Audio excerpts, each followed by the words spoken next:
Now, for more on this, let's bring in GOP strategist Pete Seat. Pete, thanks for being here. I want to start off with the New Jersey race. You know, it's been 12 years since Republicans won a statewide race in New Jersey, Chris Christie winning re-election for governor.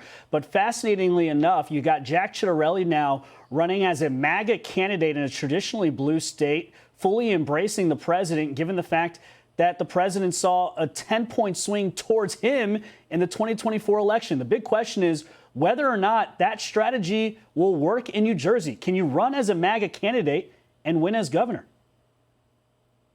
That's absolutely right, Brian. The numbers moved in Donald Trump's direction from 2016 to 2024. He saw a larger share of the vote, and he got more raw votes in his column as well. So while this might be improbable for Jack Ciattarelli to win, it is not impossible. What's going against him, though, is history. We have to look back to as far as 1981, when Republican Thomas Keene was elected governor, to find a winning non-incumbent gubernatorial candidate who was from the same party as the sitting president. Of course, Ronald Reagan was president at that time. Ever since, New Jersey has opted to elect a governor of the opposite party of the president. But what Ciattarelli has going for him, not just that movement for President Trump between 2016 and 2024, but he has strong name identification. He is familiar with voters. He nearly toppled the current governor, Phil Murphy, the last go around, coming just 3.2 percentage points short.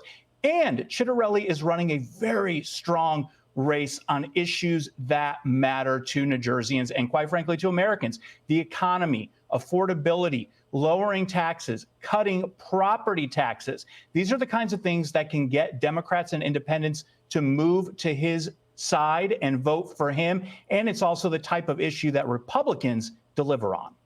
So what do you make of the Virginia's race? Your top line thoughts on that? And also, do you think, what's the best bellwether? Is it Virginia or is it New Jersey about how voters are feeling heading into the 2026 midterms? The Virginia race is really different because there's been a lot of turmoil within the Republican Party apparatus. Lieutenant Governor Winsome Earls-Sears has had turnover in her campaign, and the current governor, Glenn Youngkin, has asked the lieutenant governor nominee to withdraw from the race altogether. So there's a lot going on behind the scenes that I think has suppressed her ability to really, really run a strong campaign. As far as which is a bellwether, I have to assume, because of history, because of what we're seeing in the polls, that the Democrats are likely going to win both New Jersey and Virginia. So what matters most is whether Republicans can get Trump-only voters to show up and vote in an election without Donald Trump's name on the ballot. That is the data point that is most valuable to Republicans looking ahead to the midterm election. I got to ask you about New York City's mayoral race. Eric Adams, the current mayor, refusing to drop out. This is him yesterday. Listen. Andrew Cuomo is a snake and a liar. I am in this race, and I'm the only one that can beat Mandani. Andrew has had a career of pushing black candidates out of races. That must stop with me. This city can't go backwards, New Yorkers. Democratic Socialist Zohran Mamdani leading in every single poll. It seems like Mayor Adams hates former Governor Andrew Cuomo more than he fears the city being run by the Democratic Socialists. Pete?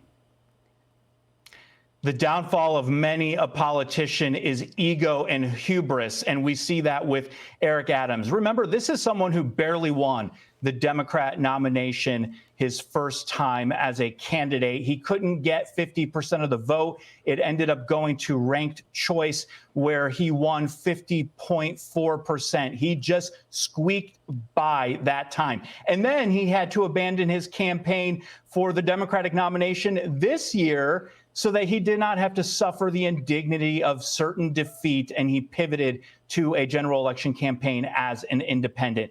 This is arrogance on steroids and someone who just doesn't know when to quit. The president thinks both Curtis Sliwa, the Republican, and Eric Adams should drop out so that former Governor Andrew Cuomo can go one-on-one against Mamdani. He thinks that's the best way to keep Mamdani from leading this city. We shall see. Pete Seat, thank you so much. Appreciate you. Hey, Sean Hannity here. Hey, click here to subscribe to Fox News YouTube page and catch our hottest interviews and most compelling analysis. You will not get it anywhere else.